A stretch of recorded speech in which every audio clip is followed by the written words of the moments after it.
देवे मुगेरा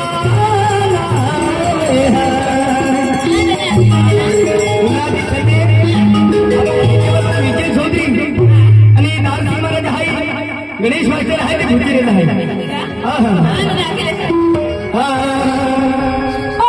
तुम्ही गोलो हो गोळी युवती, तुम्ही गोलो हो गोळी युवती,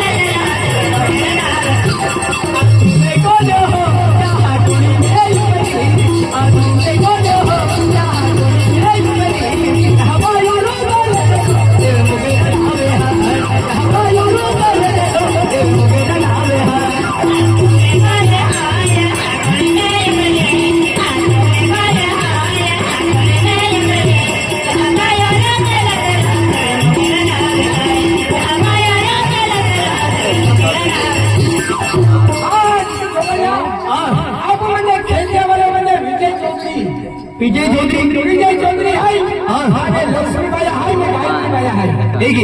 लक्ष्मीबाई ने गायत्रीबाई यामध्ये माझा दर्शन केला आहे.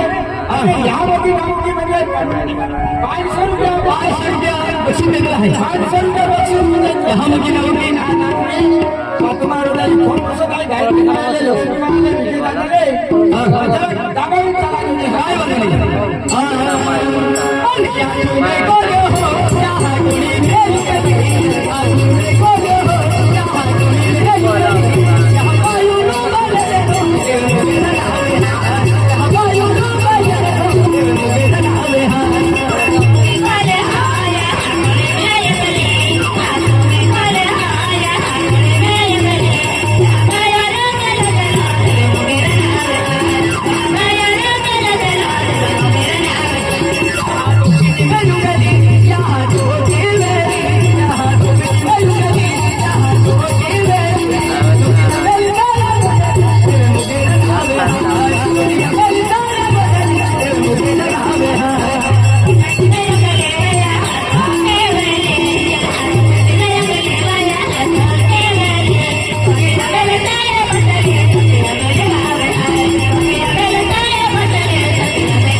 विजय चौधरी यहाँ कोड़ी में उमली भवाली गांव में रूप ले दिलो बरोबर उठाई. यहाँ कोड़ी में उमली भवाली गांव में रूप ले दिलो विजय चौधरी आणि 100 रुपये आपल्या खूप पसंत आहे.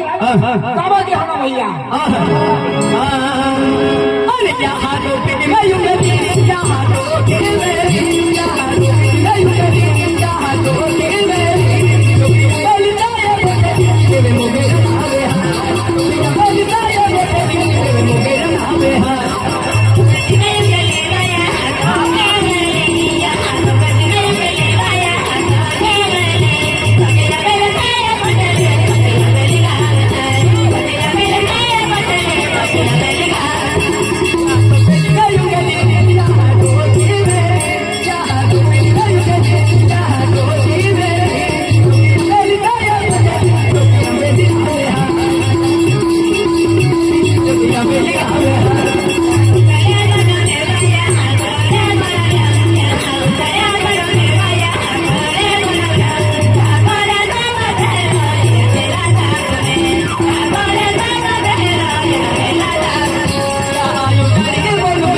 दादू हाय गणेश मास्टर हाय लेकिन म्हणजे तालसिंग पुजारू हाय तालसिंग दादू ने माझा असा गावकरी लोक हाय आणि खेतियावालो म्हणजे गेडू हाय विजय दादू हाय विजय चौधरी फिर से 150 रुपया आपला हाय तालसिंग पुजारी हा ने गणेश दादा हा फिर से दीपक दादा आवाज में 1 रुपया देते हा दादा 150 रुपया आपला हाय लक्ष्मी माया आणि गायत्री बाया या खात्यात